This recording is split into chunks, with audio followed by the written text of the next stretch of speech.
Hello and welcome to episode 3 of Unstoppable, the podcast. I am your host, Mr. Kerwin Ray, and in this episode, we're getting down and diggy with the quantum stuff. We are interviewing Dr. Stuart Hameroff. He's an anesthesiologist, so he's a dude that typically knocks people unconscious, but that has led him to a pursuit to learn more about consciousness. And as a quantum physicist and a professor at the University of Arizona, he has gone deep and wide into areas that most people can only dream of. Stuart was actually the producer, writer, and scientific advisor for the documentary What the Bleep Do We Know, and also the longer version, Down the Rabbit Hole. This film went viral. I still remember this film. This film changed my world. We are going down the rabbit hole and we're looking at the small stuff that makes a big difference in the quantum world of consciousness. Listen up.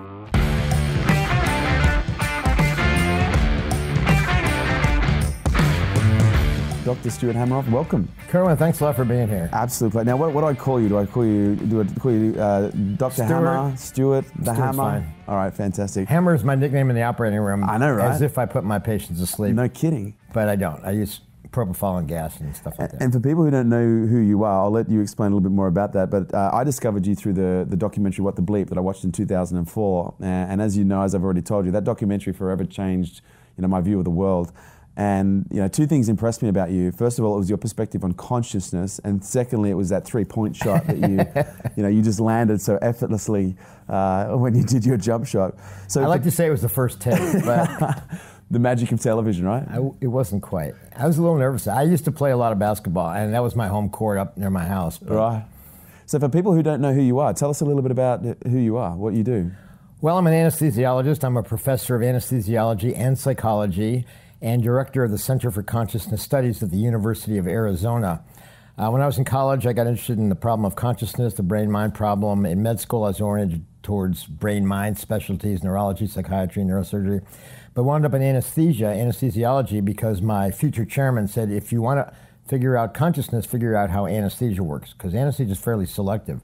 Under anesthesia, the brain is still active. We can measure evoked potentials, which is useful for spine surgery, for example. But there's no consciousness. The patient's not there. They don't make memories. So if we can figure out the specific thing that anesthetics do to prevent consciousness while sparing these other activities, it'd be a big clue. And in fact, we think we've done that in recent studies. So you've been studying consciousness now for about 35 years, is that right? Over 40, 45 over 40 years. Actually, yeah. And it's interesting because I remember at first I was like, anesthesiology, like at my first semester, what's the relationship? And then it literally took a second because I was like, well, he's knocking people unconscious. So I can see that there's a direct correlation between the two. But you've been studying consciousness now for over 40 years. So in your opinion, because it's almost like this mystic element of our psyche or our presence or our soul that most people don't understand. But from all of your research and experience, how would you describe it? What is consciousness? Well, let me first say that most people would say that the brain is a computer, and if you do sufficiently complex computation, the consciousness emerges as some novel property. That's kind of the party line. The other possibility that most people say is that, because that doesn't really explain anything, emergence, like wetness from water or phase transitions, maybe, but there's no prediction of why that would occur. The other possibility people say is panpsychism. So when you get sufficiently complex, you get in touch with consciousness, which is everywhere in the universe. Now that's getting closer, but saying consciousness is a property of matter is wrong. I think I studied these structures called microtubules inside neurons for many years as more computation. It didn't really work. And finally, I read a book by Roger Penrose called The Emperor's New Mind, who had a mechanism for consciousness. And it's kind of a long story, but basically it involves connecting to the fine-scale structure of the universe. So in answer to your question, I kind of went roundabout. Consciousness is, in my opinion, organized ripples or waves in the fine-scale structure of the universe. We're actually attached, they're connected to the deepest level of reality. And by that I mean, if you go down in scale, smaller and smaller below atoms, quarks, and whatnot, eventually you get to the basement level where there's some information. It's called the Planck scale. So the universe, space-time geometry, has some structure. We know that because it curves due to mass, but what it is we don't really know, but it has some structure and information there.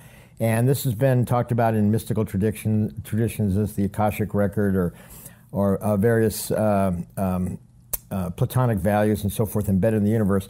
And Roger came up with a mechanism by which, through quantum mechanics, the brain can connect to that deeper level.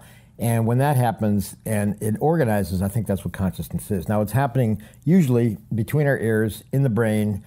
We think because of the microtubule activities, but in the end, we think for conscious awareness, for phenomenal experience, as opposed to behavior. You can do all kinds of complicated things without consciousness. But for conscious awareness, perceptions, feelings, you need this connection to the fine-scale structure of the universe. So ripples in the structure of the universe. So if consciousness is ripples in the structure of the universe, is consciousness out there or is consciousness in here? Well, the universe is here too. Yeah. And but according to Rogers' theory, to which I subscribe, and we've elaborated on it, these collapses of the wave function are occurring everywhere, ubiquitously around us, in the table and in the air molecules, and kind of like panpsychism, where consciousness is everywhere. Except this is an event. A quantum collapse is where something, particles or space-time begins to separate, but it's unstable and will kind of snap back to one or the other, and that kind of, you can think of it emitting a particle of consciousness or emitting a quantum of consciousness. But normally these are occurring everywhere, and they're random and disconnected and disjointed. There's no memory. They don't amount to much. And what the brain does and what the microtubules do is orchestrate it and put it in a meaningful, conscious experience. A good metaphor might be if you go to the symphony. Well, let me say, I think consciousness is more like music than computation. Right. And if you go to the symphony and the orchestra's warming up and each musician is playing his or her instrument, just tuning it, you hear all these funny noises. It's literally a cacophony. That's not music. And that's kind of like what's happening with proto-conscious events here, there, and everywhere in the environment. But then the band begins to play, the symphony begins, and you hear music, whether it's Beethoven or the Beatles, or probably a better analogy would be like a jam session, because you don't need a conductor. It's self-organizing, improv, that sort of thing, jazz or just jamming. And I think that's what the brain does. It takes in information, and it has stored information, and it all resonates together at this fine-scale structure to give it awareness, phenomenal experience. So what is the purpose of consciousness? Is the purpose of consciousness to help us collapse the wave-like functions that are around us to form the reality that we experience? What is the purpose of consciousness? That explanation you just said would be what's called the Copenhagen interpretation of quantum mechanics, where consciousness causes collapse. Right. Where, Schrodinger's cat, the cat is both dead and alive, you open the box and somebody looks at it and all of a sudden it's dead or alive. The problem with that explanation puts consciousness outside science. It's something weird and mysterious. It doesn't really define it. It's used to explain reality. We have it completely the opposite, that collapse happens spontaneously due to properties of the universe, and that gives consciousness, that emits consciousness, right, you might say. So it's 180 degrees different from the interpretation that consciousness causes collapse. Collapse causes consciousness, or collapse is consciousness, if you will. Now, as far as the purpose, that's an interesting question, because it depends when consciousness arose in the universe, for example. Now, many people would say that consciousness just happened in the last couple 100,000 years, where humans or predecessors learned to use tools and language and that sort of thing. But I think consciousness goes way back. I think consciousness is in all animals, and even plants may have it. They all have microtubules, which are the structures that you would require. And some people think that consciousness actually preceded life. And if you take Rogers' view that these self-collapses occurring here, there, and everywhere, some of them are going to be pleasurable, okay, just by random chance. And it could have been that these events were taking place and molecules began to organize and had these experiences, these pleasurable experiences in particular, and then began to self-organize to optimize pleasure, if you will. And this led to self-organizing systems, biomolecules, and the first life. And life then evolved to optimize pleasure. Now, this is heresy. I'm kind of a heretic in a lot of different areas, but evolution, which is very successful, Darwin's a pillar of modern science, would say that life evolves in order to optimize our genes, so our genes can survive and procreate and so forth. So the selfish gene, according to Dawkins. Darwin didn't really say that, but this is. So the prevalent idea is that the whole idea is to promote our genes. That's the purpose of life, and therefore consciousness, since it came along. I don't think that's right. I think that consciousness actually came first, and life evolved to optimize pleasure and avoid displeasure and pain. And from billions of years ago to this day, we're evolving to optimize pleasure. Now that can include altruism, it could be hedonism, that type of pleasure, but altruism, it feels better to give than to receive, spiritual pleasure, love, doing good, that sort of thing. So I think that... Well, it seems interesting that there's a connection there when you look at spiritual philosophy, especially in the East, and they talk about craving and aversion. The process of meditation and mindfulness is to release the desire for things and the fear of things so that we can remain present where things are. So how does that fit in the model of consciousness when we look at overlaying spirituality into those concepts? Well, I think that's sort of true. We crave pleasure, and we try to avoid displeasure, and now that can go wrong. Look at the opioid epidemic, through seeking pleasure. So it's not a foolproof system, and some people get pleasure by doing evil things, unfortunately, whether they're wired backwards or what. But I think life is evolving, and our behaviors are directed towards seeking pleasure and avoiding pain. Sometimes that gets us in bad situations, though. Well, that's interesting, because a lot of spiritual philosophy believes that that's the root of all human suffering. Seeking pleasure and avoiding pain. Yes, well, suffering goes along with it. So from your experience, consciousness seems to be something that's quite deeply mysterious. We believe it's something that emanates from a ripple effect. So I suppose from that perspective, when we look at consciousness and its role in humanity, what is the role of consciousness in terms of where we are in our state of evolution right now? Well, as I said, I think consciousness is evolving. I mean, life is evolving, and life is evolving to optimize consciousness and pleasure, generally speaking. And in fact, it could be that if you go back even further, and ask the question, when did consciousness appear in the universe? Some people say recently, some people say with all life, some people say before life, and some people, including a philosopher named Colin McGinn, as well as Eastern spiritualists, would say before the Big Bang, that consciousness created the universe in that sense. And idealists would say that consciousness is all there is. Well, an interesting take on this is Roger Penrose's view of that the Big Bang was actually preceded by another eon and didn't just start from nothing. And there was another eon, and before that there was yet another and another. It goes all the way back.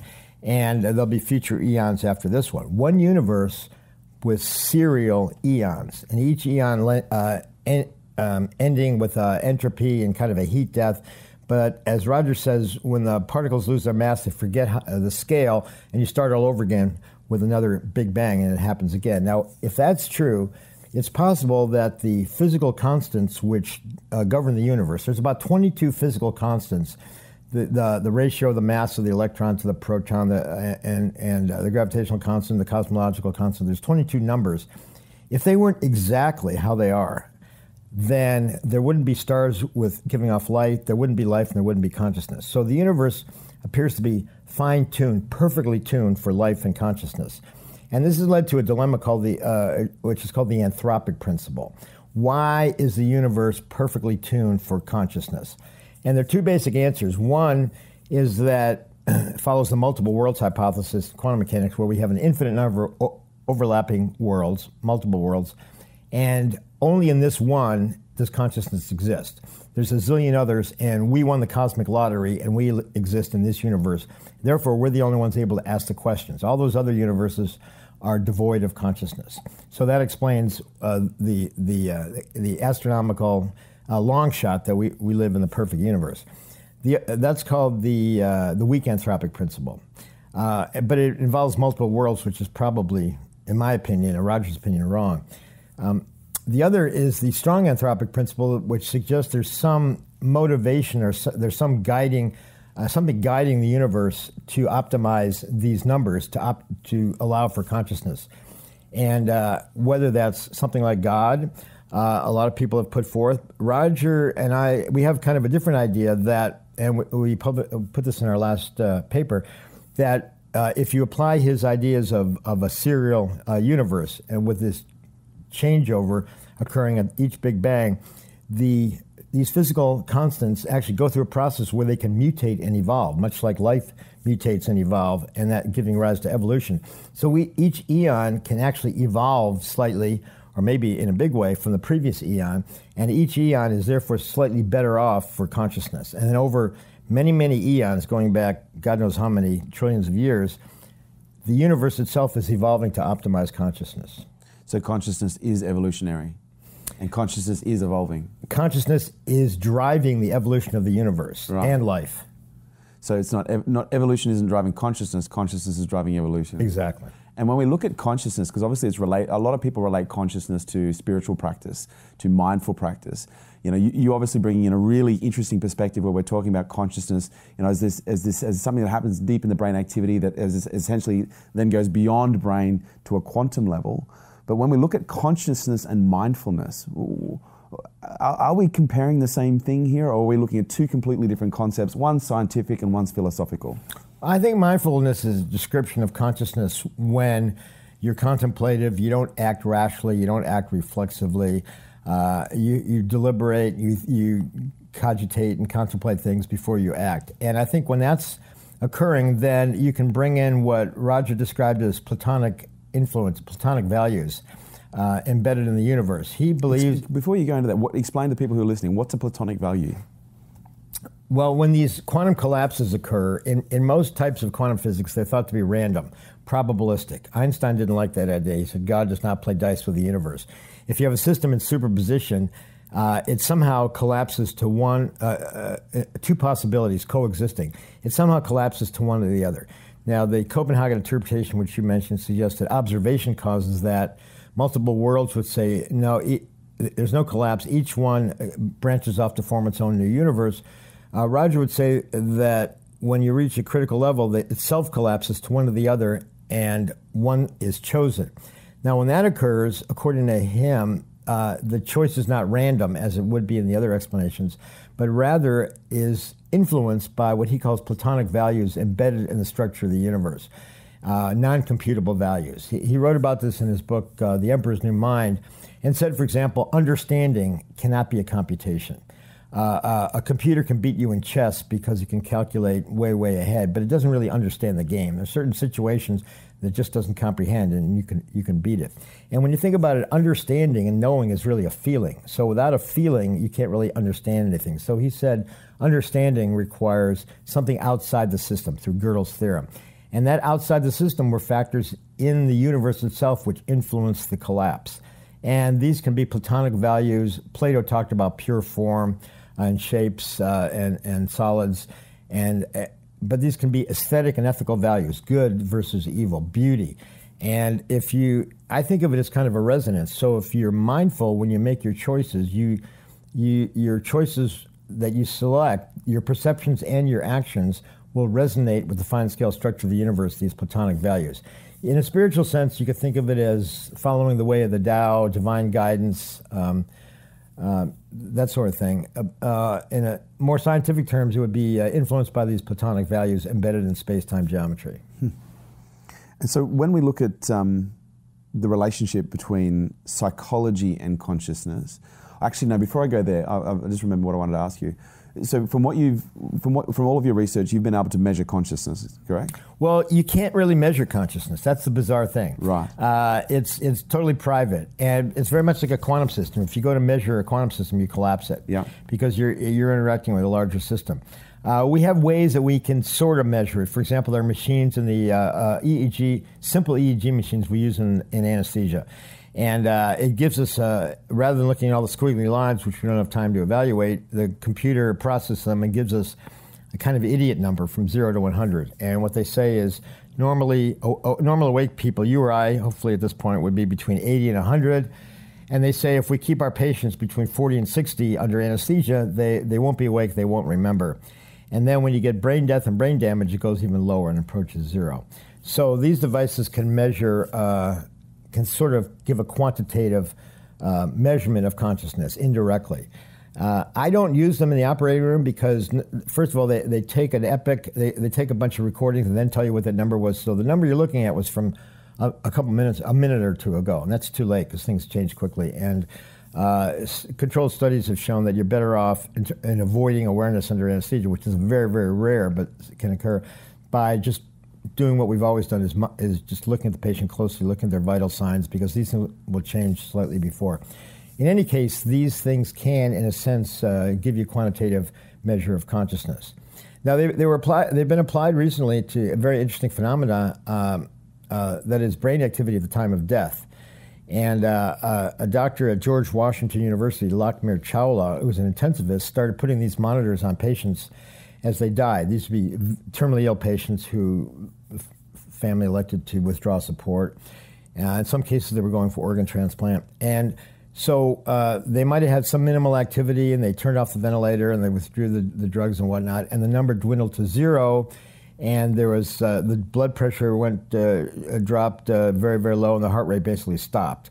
And the thing was almost at 0. But then what they saw was a burst of activity in the high gamma EEG frequency, which is the EEG frequency that correlates best with consciousness. So it couldn't have been the random last gasp firings of neurons, because that wouldn't give you coherence. It looked for all the world like a moment of highly conscious awareness in a patient who was essentially dead. And this has befuddled people, and most people don't want to talk about it. Now, you can imagine that this could be the neural correlate of the near-death experience, seeing the white light, visitation with dead relatives, the tunnel, a sense of calm. It's amazing that these near-death experiences and out-of-body experiences that have been happening in almost all cultures for thousands of years, they all have the same story. You know, the white light, the tunnel, the calmness. And, you know, I've heard doctors say, well, it's just hypoxia, it's just lack of oxygen. Well, when patients get hypoxic, when they lack oxygen, before we can, get more into them, they're very confused and anxious. They're not calm, just the opposite. So I don't buy that explanation. So could it be the soul leaving the body? Well, we don't really know, but it's a possibility. And if the patient is resuscitated, they come back and say, yeah, I had this near-death experience, I was maybe out of my body. If they don't come back, well, we don't know, but the quantum information that could be their consciousness could have dissipated to the universe at large, but remain entangled as kind of a quantum soul. So I think afterlife and even reincarnation are possible. I don't say that they occur. I don't have any proof. I got enough problems arguing for microtubules as the origin of consciousness. But until we know for sure what consciousness is in the brain, we cannot exclude it outside of the brain, particularly if it's a quantum effect with non-locality. And it could also explain things like ESP and telepathy and that sort of phenomena. Is consciousness a form of energy? It's a quantum information which has energy, but it's a different type of energy at a very low energy. So does it follow the laws of thermodynamics? That's a tricky question. You can get around the laws of thermodynamics, right. Which things go... Because I was just trying to, a lot of people are trying to understand the process, what some people call reincarnation. And, again, I've got a very crude understanding, but when we look at the law of thermodynamics, that energy is not created nor destroys, it's constantly changing form. It almost, to me, in a very layman's basic way, explains, well, when, if consciousness is energy and it dissipates from the body, once the body has died, and it then goes and finds another form, it gives the ability to relive and re-express itself. Yeah. Well, quantum entanglement can keep it together even non-locally. So the information may not be in one place. It can be spread out, but it's connected through this weird quantum entanglement, which is hard to really explain. Entanglement means if you have two quantum particles that are connected, they're entangled, and you send one of them this way and one of them that way, like hundreds of miles away. It's probably up to 1,000 miles an hour, even farther. I think from satellites they've done it. If you make a measurement here, this one instantaneously responds to the complementary state. It's affected. So a measurement here, 1,000 miles away, instantaneously affects this.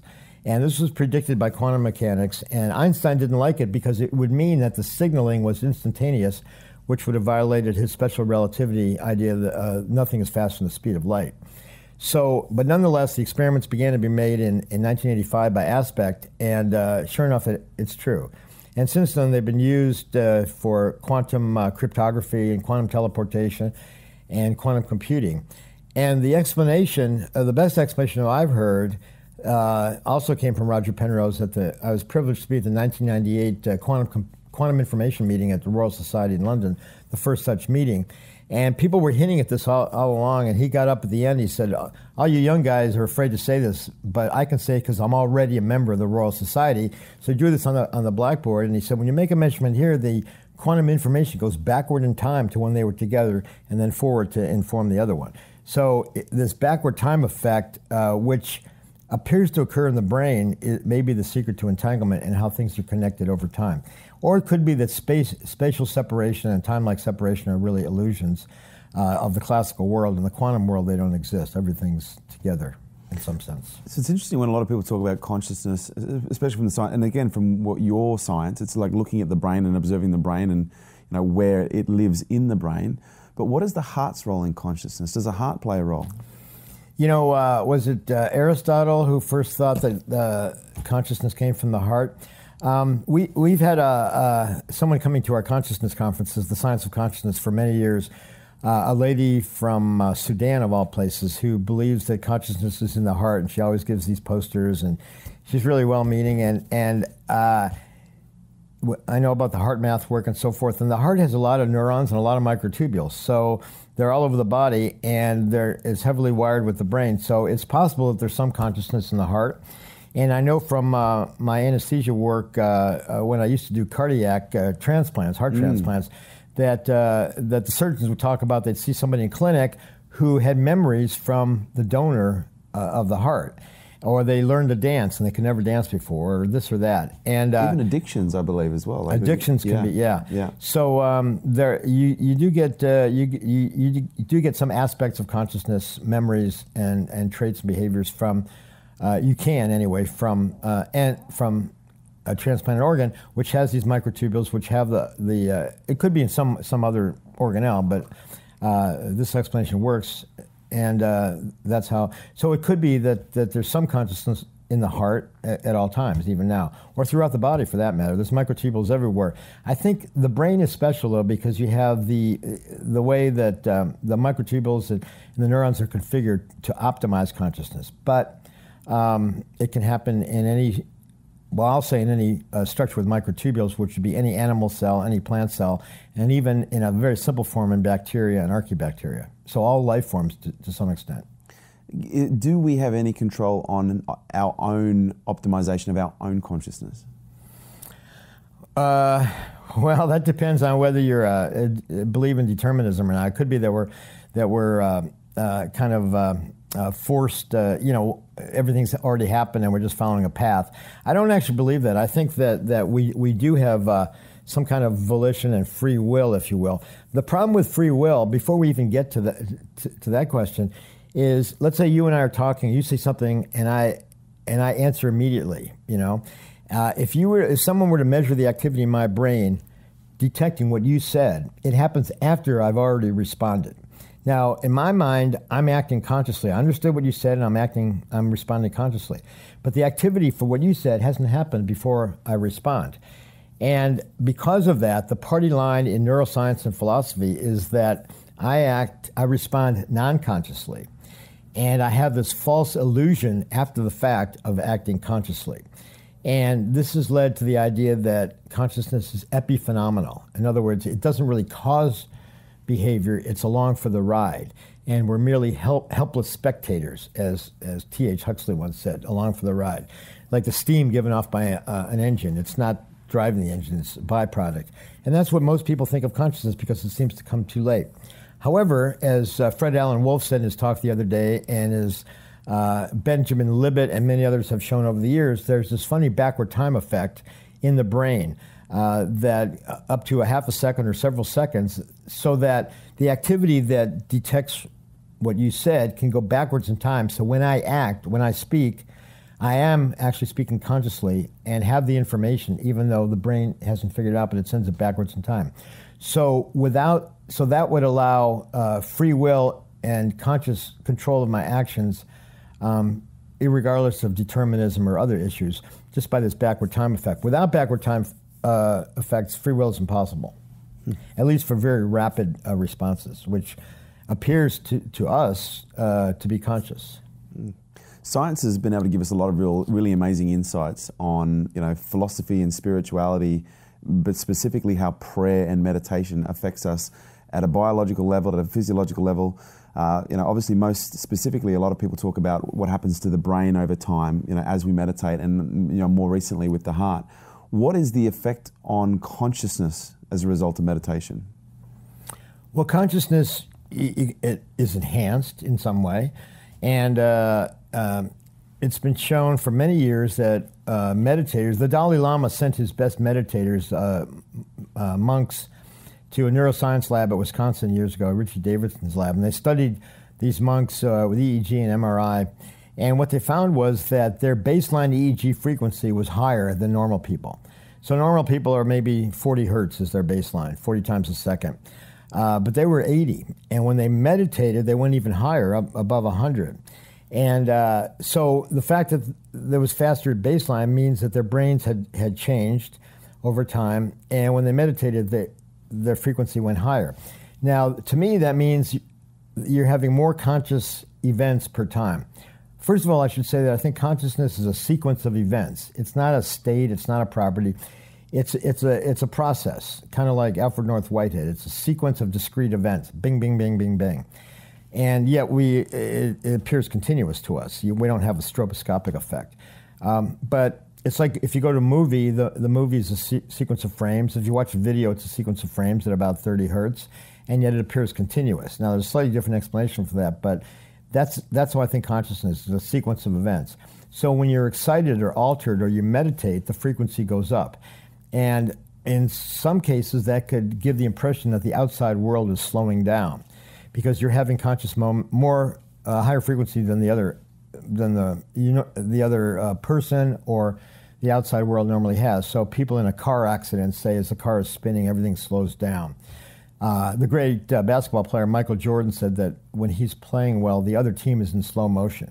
So he might be having more conscious moments per time than the defense, so he can outmaneuver them easily. So does that mean that there's a binary relationship between consciousness and time? It's more than a binary relation. I think consciousness actually creates the flow of time. In physics, there's no real need for a flow of time. There's no arrow of time. Yeah. You mentioned thermodynamics, and that is certainly time dependent and it is an unwinding. But you can go backwards against thermodynamics. I used to do a little kayaking, and if the river's going this way, but there's eddy currents going backwards. So you get inside, you can go back up through these eddy currents, and so you can have backward time effects. But I think without consciousness, there's no flow of time. That the future, the past, and the present exist at the same time. But every time there's a collapse, a quantum collapse, that's an irreversible step. So that kind of ratchets things forward in time, and so consciousness creates the flow of time, I would say. And I've heard different scientists, I know Joe Dispenza in What the Bleep said, the brain processes 4 billion pieces of information every 1 second. I've since heard that there's even more data that's been gathered that the brain can process as much as 16 trillion bits of information, and some say it's less, and again, it's kind of like a moving number. But I've heard people say that the brain can process, let's call it anywhere between 4 billion to 16 trillion, right or wrong. But the average person is only aware of a very small amount of those bits of information that he processed, as little as 2,000. And you're referring to more conscious of events per time. So is there a relationship between, as we become more conscious, we literally, and as you're referring to with the basketball example, we literally get to see more of what's actually within our reality? Yeah, the bandwidth goes up and the frequency. So you have more per time, but each moment you can have a greater intensity. So and most people avoid that because if they're seeing more information, they can often go into information overload. They can go into stress. Yeah, they can essentially shut down. Right. It can cause psychotic breaks if you have too much. But as far as the percentage of the brain and the number, well, first of all, if you look at the level of tubulin, it's like 10 to the 27th operations per second. So it's way, way, way higher than people estimate through neurons as bits. If you go to a deeper level, but I don't think that's the point. It's a matter of the percentage of the brain you're using at a particular time. I don't know if you saw that movie Lucy. Yeah, I like that movie. Yeah. And she. Scarlett Johansson, and she had, I forget exactly how she got this capability, but she could, Morgan Freeman was going, she's at 10%, now she's at 20%. She used more and more of her brain, and she got, more and more information. Eventually, I think it was overwhelming. But it could be that when you meditate and you go to a deeper level, you're expanding the bandwidth, and you're expanding the amount of information you use. And, for example, you might go from 1% to 10% in an altered state, and you're using much more of your brain, and therefore have at least 10 times more information. And so when we start getting access to more information, is that essentially opening up more of the quantum world to us? Because Yes. when we look at quantum world, it's pure potential, nothing but waves of potential and potentiality. Newtonian world, where most of us live and operate and even think from, it's very fixed, very binary. Well, it's a connection between those two. Because when the quantum potentials collapse, that's how you get the classical world. It's the collapse that gives you consciousness. It's every collapse, choosing a particular state of the classical world is what gives you a moment of consciousness. So what effect does our psychology have on the quantum world that shows up that we live in every single day? When I say psychology, I mean the way that we perceive the world to show up based on how we've programmed ourselves or experienced life. Well, let me quibble about something, because when you say we, who's we? I mean, we is what we're trying to define. Yeah, okay? right. Okay. So we use our consciousness. We and our consciousness are really the same thing. Yeah. And our self and consciousness may be the same thing. That's a bit of a dispute, an argument. But if you have these moments of consciousness, and then another and another and another, and with memory, that's self, and that's you, that's consciousness. And so each consciousness is a sequence of events, and the idea that there's anything other than those events giving consciousness may not be right.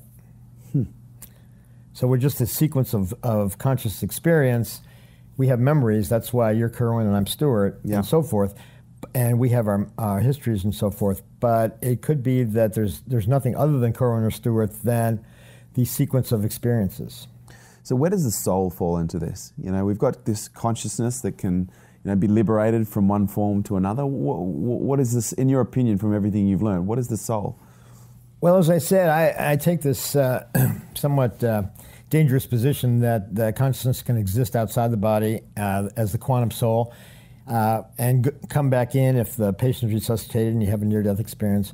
Patient isn't, and patient expires, dies, then perhaps it can exist indefinitely or go into another organism, another set of microtubules, which will resonate and vibrate and take in this information, and you have memories and consciousness in another biological entity. I don't think that's impossible. I don't argue for it because I don't claim to have evidence, and as I said, I have enough other contentious issues to worry about. But I think it's possible. It also means that our soul, we're part of consciousness, even at this low down level, at the basic level of the universe. So we're kind of waves or ripples in a vast sea of consciousness.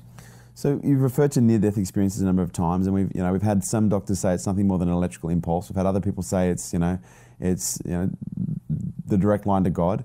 In your experience, is a near-death experience, is it actually quite real, or is it something that is just a result of electrical impulses and activity that happens as we expire? I would say it's real. First of all, people say it's just electrical impulses.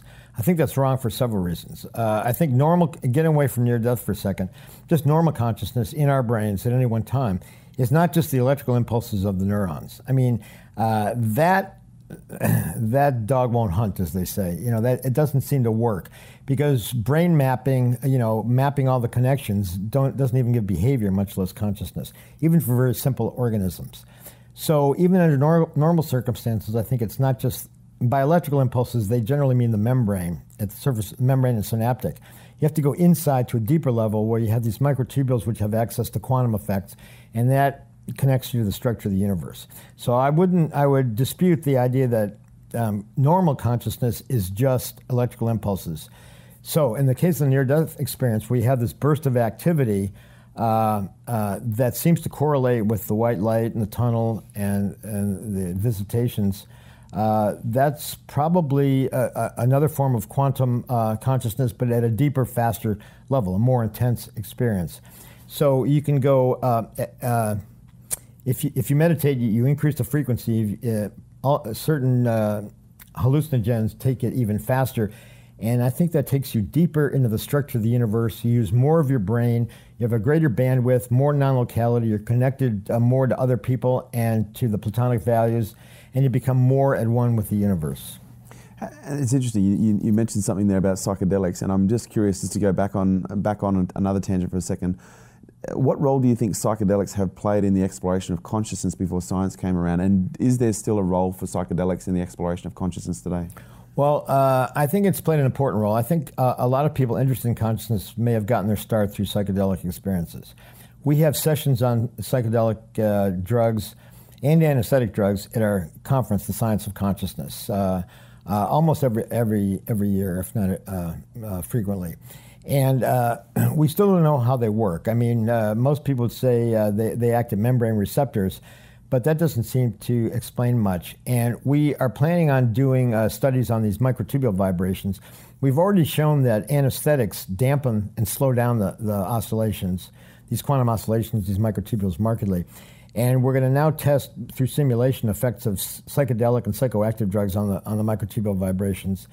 And the prediction would be that they would increase the frequency. And if you increase the frequency, you're going to push the system, in this case consciousness, more deeper into the quantum world, faster. Again, more engagement with non-local effects and more in touch with the universe and other consciousness as well. Because obviously something that's becoming quite popular now is not apart from nootropics is the idea of microdosing. Taking very small amounts of psychedelics in order not to invoke like a complete right. Just a little inspiration. Yeah, just a little inspiration. Like, have you seen any research around the brain and the potential that we can explore with that? Yeah, there was a talk at our last consciousness conference, and I forget who the speaker was. About a study of microdosing. He did a survey of, I think it was Silicon Valley people, yeah. and gave a very interesting report. He didn't come to any major conclusions, but it's work in progress, and I hope he comes back and gives us more information. Okay, so we haven't seen anything just yet that you only in preliminary form. And so when we start then exploring into other fringe aspects of exploring consciousness, like psychics and clairvoyance, it appears that now quantum mechanics can explain that, which is something that not only scientists have ridiculed for a very long time, but also religions have ridiculed and feared for a very long time. So I guess the question we should probably start with is, what is a psychic or clairvoyant experience, and how can we understand that through quantum mechanics and explain it through what we know about the brain? I try to stay away from that because, as I said, I have enough contentious issues. But let me just say I think it's possible. I don't want to validate any particular psychic or any particular clairvoyant, but until we know what consciousness is for sure, and that it's classical and doesn't need quantum mechanics, I don't think we can rule these things out. And certainly, if these things happen, and I'm not doubting that they do, I'm just not validating them because I'm not in a position to do so. They would seem to require some kind of non-locality and some kind of quantum effect, and also even general relativity, connecting us to the structure of the universe. I think these are related mysteries. Roger Penrose and I suggest that consciousness, which is a mystery, is related to quantum mechanics, which is a mystery. And we've been accused, somewhat jokingly, of invoking the law of minimization of mysteries. If you just take two mysteries together, you solve them. And I would add a third mystery, general relativity, or at least the relationship between general relativity and quantum mechanics, which has been hard to obtain. And that these three mysteries may actually coalesce and be sort of overlap and have some kind of common node or focus, and that they can actually explain each other. We haven't done very well explaining them separately, so maybe we should bring them together. Yeah, that would be interesting.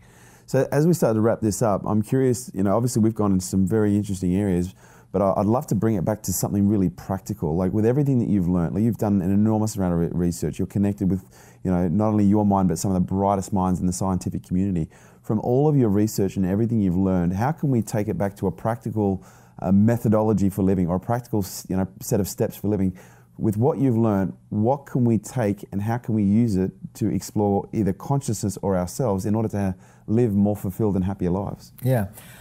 Well, that's a very important, difficult question. I would say a couple things. As I said before, if when we make a decision or we choose our actions and even our perceptions, if we don't act rationally and reflexively and kind of are more mindful, for want of a better word, then we're more likely to make selections and choices that are in touch with these Platonic values. And this would be gut feelings, instincts, intuition. So if you have a gut feeling or even premonition, even information, precognition coming from the near future, I would trust these. I tend to trust these more and more as I get older because they seem to be valid. So follow your gut, be mindful, don't act rashly, follow your intuitions and feelings, and if you get a little precognitive flash or something, consider it to be possibly valid. Do we know what intuition is now? I would say it's these platonic values that are embedded in the universe that are pushing you in the right direction if you let them. And what is the effect of emotions and stress when it comes to being able to, not just on consciousness, but on our ability to intuit the information that's in our environment? Well, that's part of it. So stress might put you, intuit you away from a decision, or a good feeling might push you toward it. Of course, stress can just be fear, and sometimes you have to overcome it. But it's the feelings, it's a gut feelings. That's exactly what intuitions are. And I think feelings are extremely important. As I said earlier, I think feelings such as pleasure in all of its different forms are what drive evolution. That's why we behave, basically, to optimize our feelings. That's why we do everything, whether it's very complex relationships or money or behavior, whatever you do, it's to make us feel better, either in the short run or the long run.